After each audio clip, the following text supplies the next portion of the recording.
विग्रह में इधम आम प्रवरश्चन शु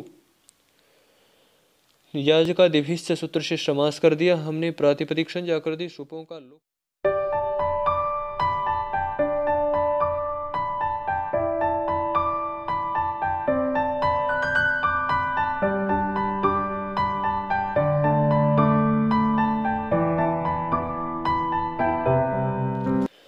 ओम नमस्ते जी।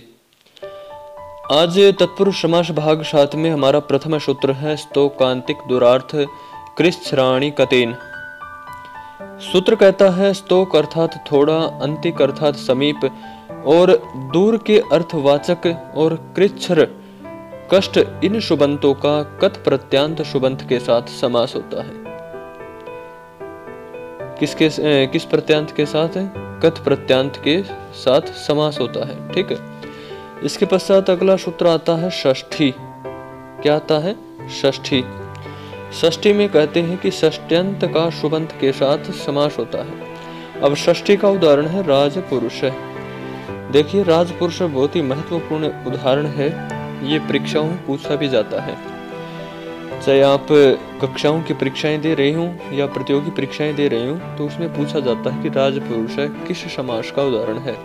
तत्पुरुष का है, अव्ययभाव का है, द्वंद्व का है, बहुव्रीहि का है, किसका है, या किस सूत्र से इसका समास होता है, समास संज्ञा किस सूत्र से होती है, तो वो होती है षष्ठी से। ठीक है। तो आइए राजपुरुष का जब हम लौकिक विग्रह कहते हैं तो राज्य पुरुष है और अलौकिक विग्रह में राजन गश पुरुष शु ये आ जाता है।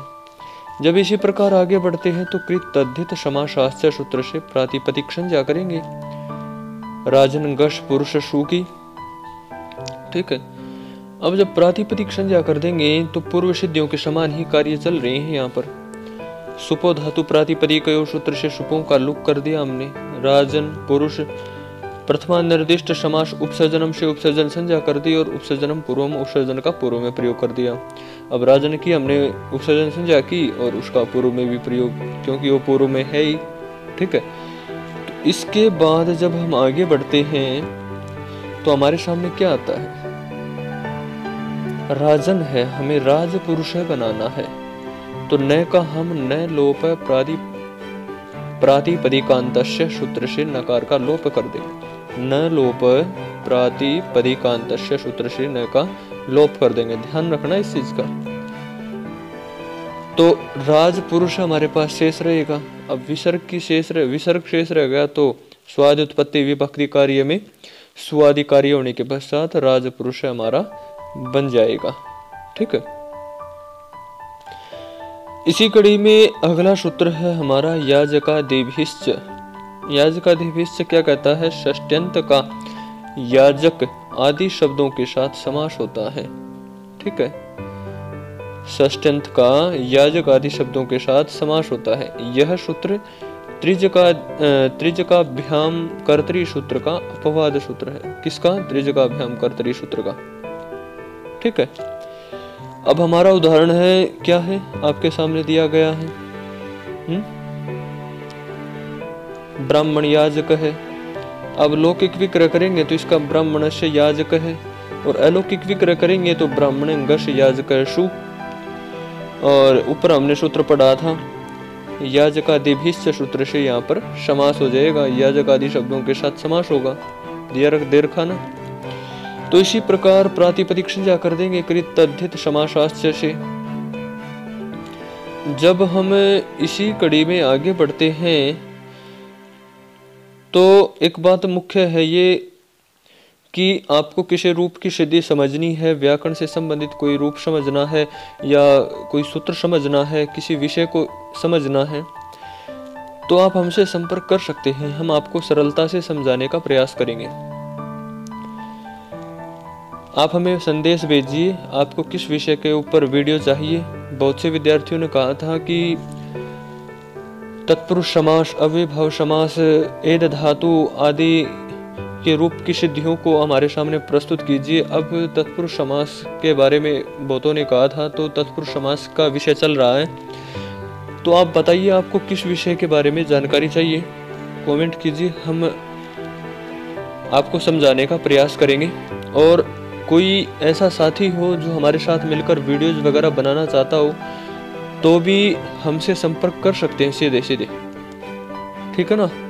तो ये यहाँ पर वीडियो में भी नंबर दिया गया है और नीचे डिस्क्रिप्शन में भी नंबर दिया गया है, आप हमसे सीधे सीधे संपर्क कर सकते हैं। और ऑनलाइन कक्षा के लिए भी आप अपना परिचय लिखकर हमारे पास संदेश भेजिए, हम आपको ऑनलाइन कक्षा में भी शामिल कर लेंगे।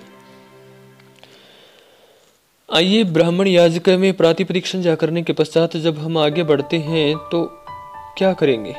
सुपों का लुक करेंगे, जैसे पूर्व सिद्धियों में हमने किया था। अब जब सुपों का लुक कर देंगे तो उपसर्जन संज्ञा भी करेंगे, उपसर्जन का पूर्व में भी प्रयोग करेंगे। तो ब्राह्मण याजक हमारे पास शेष रहता है, तो स्वादि उत्पत्ति विभक्ति कार्य करने के पश्चात ब्राह्मण याजक बन जाएगा।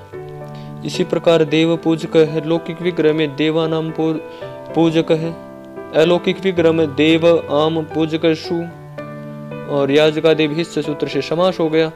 इसी प्रकार बाकी पूर्व सिद्धि के समान है। प्रातिपदिक संज्ञा, सुपों का लुक, उपसर्जन संज्ञा, उपसर्जन का पूर्व में प्रयोग और अंत में देव पूजक स्वादि उत्पत्ति विभक्ति कार्य।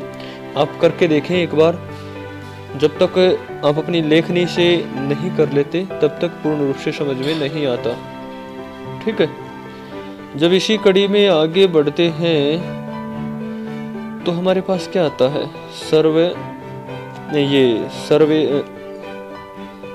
सर्वस्वेत क्या आता है? सर्वस्वेत है।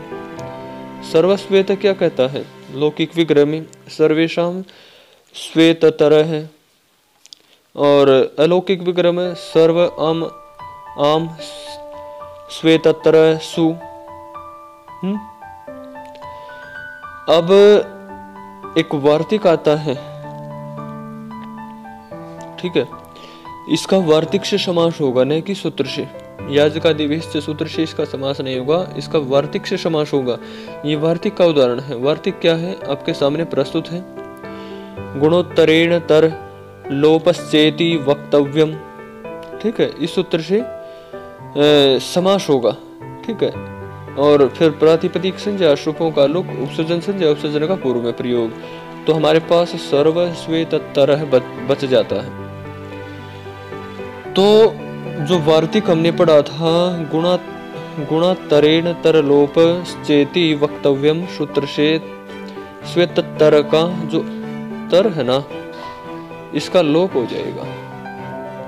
और जब तर का लोप हो जाएगा तो हमारे पास सर्वश्वेत शेष रह जाएगा। स्वादि उत्पत्ति विभक्ति कार्य करके हम सर्वश्वेत बना लेंगे, ठीक है ना। इस प्रकार हमारे रूप की सिद्धि हो जाएगी। जब इस प्रकार रूप की सिद्धि हो जाएगी तो हम आगे बढ़ेंगे। आगे भी वार्तिक के अनुसार ही चल रहा है।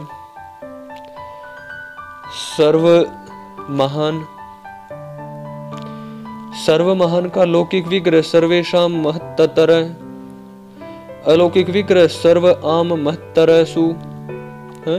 तो समास कर दिया वार्तिक से, प्रातिपदिक संज्ञा कर दी, सुपों का लोक, उपसर्जन संज्ञा और तर का वार्तिक से लोप कर दिया, और सर्व महान हमने बना दिया विभक्ति कार्य करके। कोई ज्यादा कठिन नहीं है, बिल्कुल सरल है।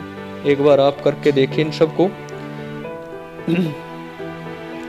जब हम इसी कड़ी में आगे बढ़ते हैं तो एक और उदाहरण आता है सूत्र का ही, याजकादेव हिस्स सूत्र का।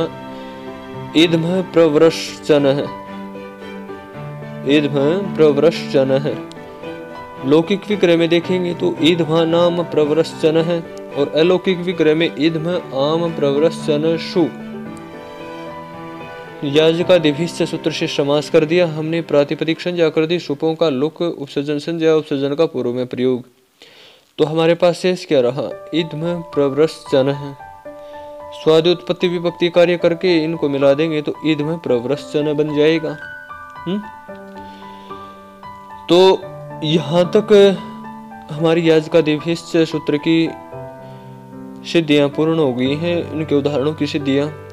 तो अब जब हम आगे बढ़ते हैं तो नए निर्धारणी, पूर्ण गुण, सुहितार्थ, सदव्य आदि ये सूत्र आगे आते हैं। तो इन सब को हम आपके सामने अगली वीडियो में प्रस्तुत करेंगे। आशा करता हूँ हमारा ये प्रयास आप सभी के लिए लाभकारी सिद्ध हुआ होगा। आप अपने मित्रों के साथ जरूर शेयर करें, जिससे उनको भी इसका लाभ मिल सके। धन्यवाद, फिर मिलेंगे अगले वीडियो में।